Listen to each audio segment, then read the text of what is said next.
Bonjour Fabien Di Filippo. Bonjour. On va commencer par dire un petit mot de l'Algérie. Cette fois, le président Bouteflika s'en va. Il a remis sa démission hier soir sous la pression de l'armée. La nouvelle a été assez largement saluée dans les rues d'Alger. Est-ce que vous êtes impressionné par ce mouvement, cette mobilisation qui dure maintenant depuis des semaines et qui a donc conduit au départ du président ? Oui, et je crois que la leçon qu'il faut en tirer, c'est que rien ne peut arrêter un peuple qui veut reprendre le contrôle de son destin. On sentait bien, vu de l'extérieur depuis des années, qu'il y avait un problème avec la présidence algérienne, qu'Abdelaziz Bouteflika ne semblait plus en état d'exercer pleinement ses responsabilités. Vous avez aujourd'hui un pays qui est extrêmement jeune, qui a des aspirations différentes, et ça a conduit à cette crise. Et le peuple tenait absolument à aller jusqu'au bout et à reprendre, comme je le disais, le contrôle de son avenir. Ouais, on reviendra sur le programme des européennes des Républicains, où il est beaucoup question de la montée de l'islamisme et du péril islamiste. Est-ce qu'aujourd'hui, vous êtes de ceux qui redoutaient ce qui pourrait se passer de ce point de vue-là en Algérie ?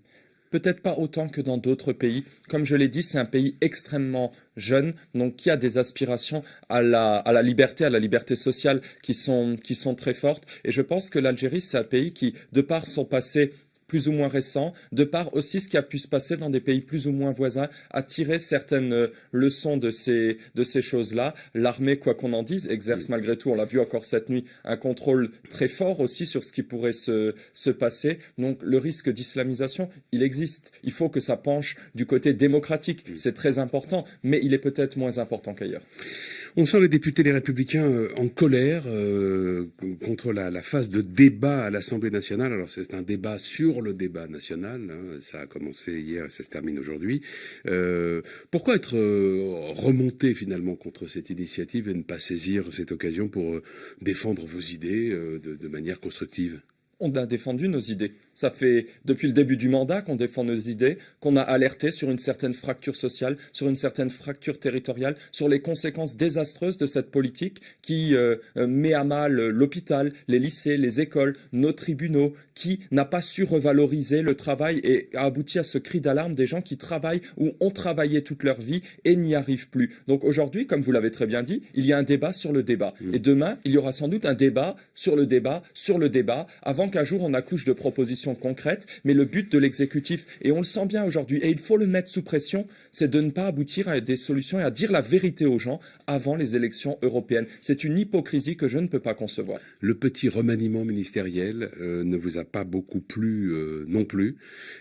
Trop d'entre-soi à vos yeux, c'est ce qu'on dit chez les Républicains. Il y a pourtant une chose qu'on ne peut pas reprocher à Emmanuel Macron, c'est de ne pas avoir ouvert son gouvernement, notamment à votre famille politique. Alors, vous savez, les gens qui sont partis de chez nous, aujourd'hui, on ne peut pas être chez les Républicains et porter le projet d'Emmanuel Macron. Quand on est chez En Marche, on porte un projet de gauche caviar, radicalement différent de ce que nous, on porte. Ils sont multiculturalistes, ils font cette politique de la gauche bien pensante. Et tous les gens, et je dis bien tous, ceux qui sont partis des Républicains pour aller chez eux, c'était à chaque fois pour prendre des postes. Et Dieu merci aujourd'hui, avec les gens comme moi et comme beaucoup d'autres qui continuent de se battre pour nos valeurs de revalorisation du travail, de diminution drastique de l'immigration économique et familiale, de respect des valeurs républicaines, d'équité territoriale, eh bien on porte une alternative crédible pour ne pas laisser s'installer ce dont rêve M. Macron, le face-à-face entre lui-même et Mme Le Pen. Deux impasses pour la France. Donc notre rôle et nos enjeux, ils sont très importants là. Et ce remaniement, c'est peut-être les marcheurs qui en parlent le mieux.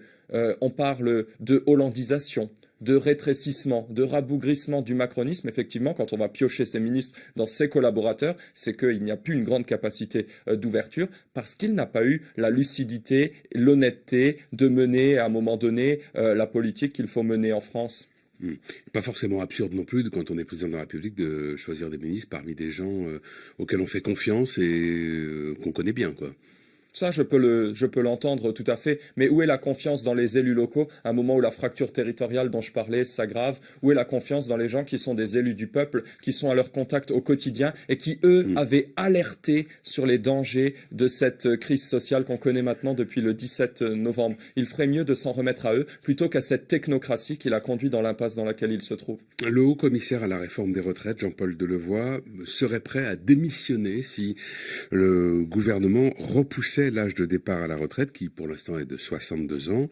Pour vous, est-ce que le gouvernement devrait revenir sur l'engagement de campagne d'Emmanuel Macron, qui était de ne pas toucher à l'âge de départ? Oh, vous savez, des mensonges d'Emmanuel Macron sur les écoles en milieu rural, sur les SDF, sur le pouvoir d'achat des retraités. Il y en a eu un paquet. Donc, qu'il y en ait un de plus sur l'âge de la retraite, ça ne m'étonnerait pas. Après, oui, mais la question que je pose, c'est est-ce que vous souhaitez qu'il revienne sur cet engagement de campagne? Est-ce que chez les Républicains, on dit il faut repousser l'âge de départ, et donc oui, Emmanuel Macron aurait raison de ne pas tenir cet engagement? La question, et je le dis à titre personnel, si vous me la posez comme ça, elle ne se pose plus en termes d'âge de départ à la retraite. Les gens de ma génération font des études jusqu'à 23, parfois 25 ans. Ils rentrent beaucoup plus tard sur le marché du travail. Elle se pose en termes d'annuité de cotisation par rapport au nombre d'années qui nous restent à vivre. Et des gens qui ont commencé à travailler à 16 ans, à 17 ans, à 18 ans, certains encore aujourd'hui à 14 ans, ne peuvent pas aller jusqu'à 65 ans. Ce qu'on demande, nous, chez les Républicains, c'est qu'il y ait une équité totale dans le système, que les systèmes de la fonction publique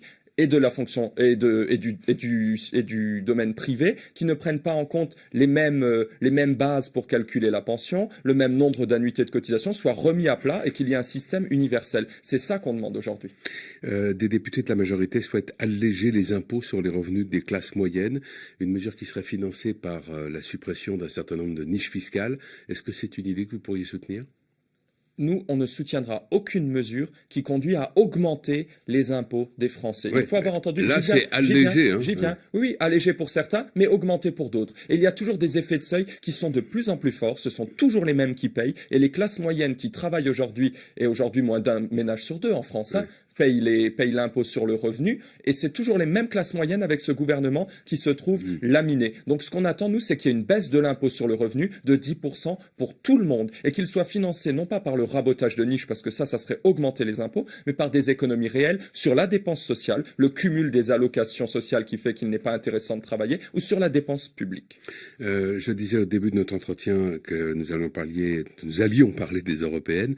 Dans le programme des Républicains, pour ces élections européennes, il y a la volonté, je cite, de s'appuyer sur les nouveaux leaders de la droite européenne pour changer l'Europe, défendre et mieux protéger la France et les Français. À quel leader européen pensez-vous ? Ouais, je crois qu'on a la chance, à la différence de M. Macron et de Mme Le Pen, de pouvoir nous appuyer sur des partenaires qui constitue avec nous le Parti populaire européen, le premier groupe en Europe. Et on aimerait qu'il devienne majoritaire pour pouvoir peser sur les décisions. Donc on a ce qu'on appelle le Spitzenkandidat, donc qu'on veut pousser à la Commission, qui est Manfred Weber. On a des alliés en Allemagne avec la CDU-CSU, dans tous les pays d'Europe. Et c'est important qu'il porte cette ligne qui est pour nous très importante de revisiter complètement les priorités de l'Union européenne pour qu'elles soient adaptées aux enjeux d'aujourd'hui, protéger nos frontières, protéger nos marchés, ne plus être naïf par rapport à ce qui se passe en Chine et aux États-Unis, et protéger notre identité. C'est ça tout le sens de ce projet. Et il est transparent. Victor Orban est-il un allié pour vous ? Aujourd'hui, Viktor Orban, même s'il a été suspendu, il a vocation à continuer de faire partie du Parti populaire européen. Et aujourd'hui, quand on voit l'enchaînement des événements, ce qui se passe, la pression migratoire qui augmente à nos frontières, on ne va pas lui reprocher d'avoir voulu défendre son pays. Merci Fabien Di Filippo. Bonne journée. Merci à vous.